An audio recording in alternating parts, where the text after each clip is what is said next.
The cafeteria was alive with chatter and clattering trays.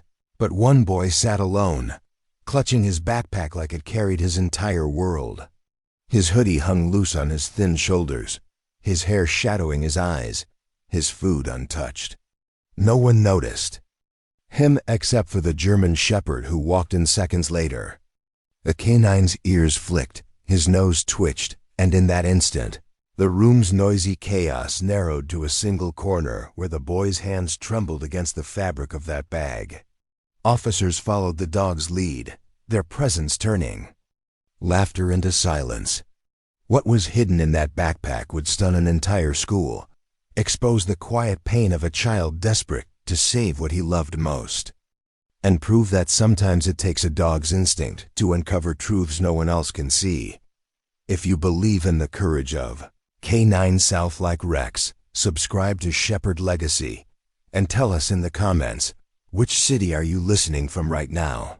It was a Wednesday afternoon at Brookfield Elementary, the kind of day when the cafeteria buzzed so loud it was almost impossible to hear yourself think. Children laughed, shouted across tables, sneakers squeaked on polished linoleum, and trays clattered against plastic chairs. But at the far edge of the room sat Ethan, a boy of 11 with reddish hair that fell into his eyes and a gray hoodie that seemed 2 sizes too big. He always sat by himself. He always avoided eye contact. Today, though, something about him was different. He hunched forward protectively, both arms wrapped around his backpack like it held something too precious to let go. Teachers didn't notice. Kids ignored him as usual. Ethan liked it that way. But deep down, he knew today wouldn't be like the others. The secret inside that bag had started to stir again, shifting slightly, making the zipper strain against his grip. His heart pounded faster each time it moved. At exactly 12:15, the double doors slammed open with a bang that silenced the cafeteria. 2 officers walked in with crisp authority, scanning the room.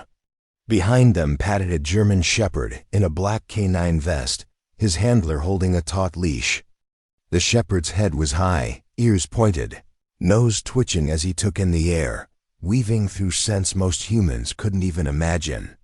Conversations died, trays froze in knitter, and all eyes turned toward the dog. Whispers spread like sparks across the silence. Why are the police here? What's going on? Who's in trouble? Ethan's breath caught in his throat. He pressed both hands hard against his backpack as if his palms alone could hide the secret squirming inside. But the German shepherd was already moving. His pace quickened, his body lowering into the posture of certainty, pulling harder against the leash with every step. His handler murmured commands, but the dog ignored everything except the invisible trail guiding him straight toward Ethan's corner. When the shepherd reached the table, his reaction was immediate. A sharp, echoing bark shattered the fragile silence so loud it rang against the cafeteria walls. He lunged, placing his front paws on Ethan's table with a thud that rattled the untouched lunch tray. Gasps erupted. Screams followed. Children scrambled back from their chairs, some crying, some frozen in wide-eyed shock. Ethan recoiled, his chair tipping backward, backpack clutched tight to his chest. "No!" he cried, his voice cracking, raw with panic. His eyes darted from the officers to the dog, then to the sea of faces staring at him, the invisibility he had spent years perfecting torn away in an instant. The backpack shuddered against his chest again, and he gripped it even tighter, as if he could will its contents into silence. The dog's handler stepped forward, voice calm but firm. "Son," he said, "my partner doesn't make mistakes. He's trained to find what doesn't belong. We need to see what's in the bag." Ethan shook his head, tears already spilling. "You can't. Please, don't take it." The cafeteria was holding its breath. Every eye was locked on Ethan, every sound swallowed by the tension building in that single corner. The German shepherd's paws remained firmly planted on the table, his chest vibrating with low, steady growls, nose inches from the backpack Ethan clutched. The boy's tears blurred his vision, his arms tightening as though the bag were part of him. "Ethan," Officer Daniels, the handler, said in a low voice as he crouched to eye level. "I know you're scared, but Rex isn't wrong. He's telling us there's something here we need to see. He's not here to hurt you. Neither are we. We just need to make sure you're safe."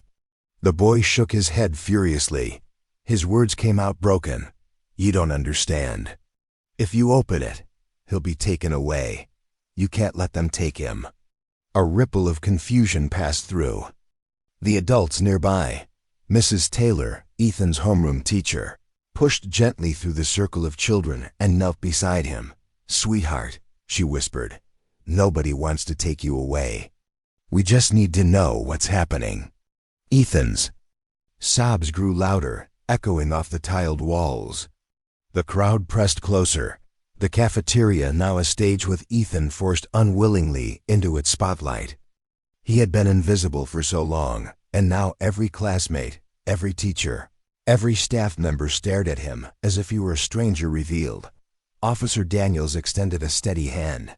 "Let me help you. If it's what I think it is, then you've been carrying this alone too long." For a moment, Ethan squeezed his strap so hard his knuckles turned white. Then, with a defeated gasp, he slid the backpack across the table. The German shepherd whined, tail wagging now, as if he knew the secret inside wasn't danger at all, but something else entirely. The officer pulled the zipper carefully, slowly, as if defusing a bomb. The silence was absolute, broken only by the hum of fluorescent lights overhead. Then came the softest, most unexpected sound, a tiny whimper. Gasps rippled through the crowd. Daniels reached inside and gently lifted out a small bundle wrapped in a faded towel. As he unwrapped it, the truth blinked up at him with wide, dark eyes. A tiny puppy, brown and white, trembling from the sudden light. Its ears flopped, its nose wet, its body fragile in the officer's hands. The cafeteria erupted. Children shrieked with surprise, some shouted. Others rushed forward with awe. "It's a puppy!" Voices cried out. He had a puppy in his bag. Rex's entire demeanor shifted instantly. His tail wagged furiously, ears softening as he nudged toward the bundle with a sniff of recognition. He gave a soft whine, no longer a warning but a greeting. But Ethan wasn't celebrating. He collapsed against the table, face buried in his arms, sobbing openly.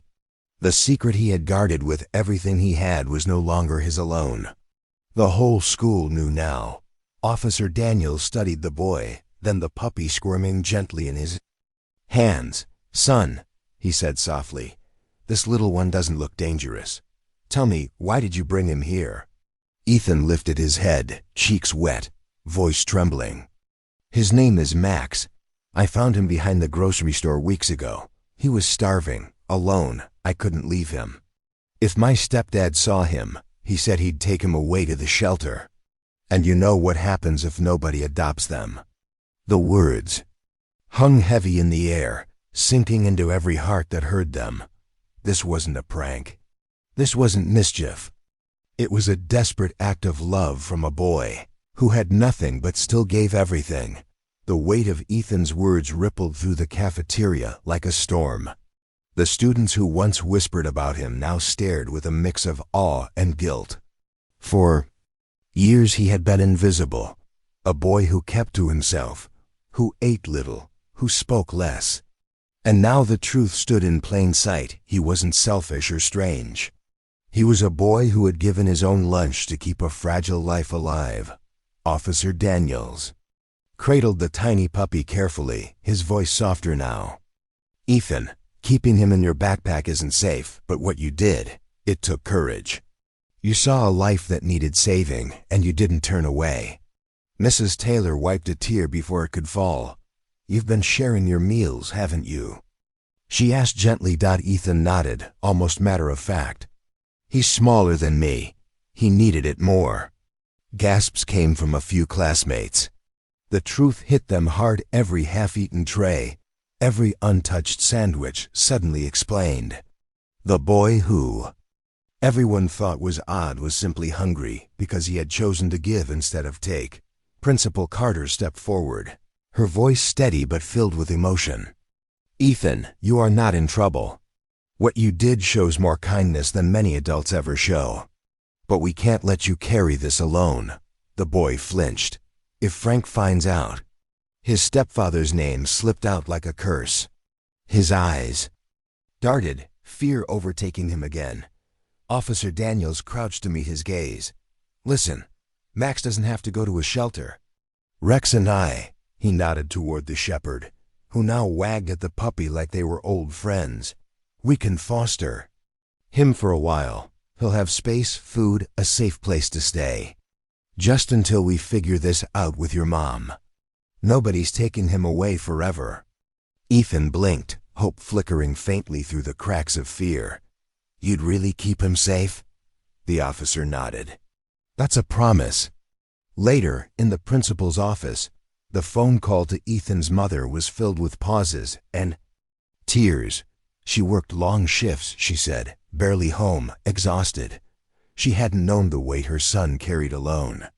The social worker on the line assured her there were resources, pet food banks, low-cost vets, even community groups that could help families like theirs. For the first time, she sounded like she believed someone was on their side. By the weekend, Max was living with Officer Daniels, romping in the yard with Rex, learning how to sleep in a real dog bed. The officer called Ethan each evening with updates: Max eating well, Max playing, Max safe. And for the first time in years, Ethan felt lighter. When Monday came, things had changed. Instead of whispers or avoidance, classmates approached him with smiles and words he never thought he'd hear. "That was brave. You saved him. You're a hero." Even Sarah from math class stood by his desk and said, "My mom told me what you did was really mature." That afternoon, the best news arrived. The family qualified for assistance. The vet offered free care. And Frank, the stepdad who had once said no, agreed to try because even he could see the way Ethan's eyes lit up when Max was near. Daniels walked through the school doors carrying the puppy. Ethan could barely breathe. Max wriggled wildly, tail wagging, leaping into his arms as though no time had passed. Rex circled them both, tail thumping against desks like a drumbeat of approval. Ethan held Max tight, burying his face in his fur, inhaling the familiar scent. In just days, everything had shifted. He was no longer invisible, no longer alone. Mrs. Taylor stood at the doorway, wiping at her eyes. "I think this is just the beginning of good things for you, Ethan." Walking out to his mother's car, with Max in his arms and Rex trotting loyally beside him, Ethan allowed himself to believe she might be right.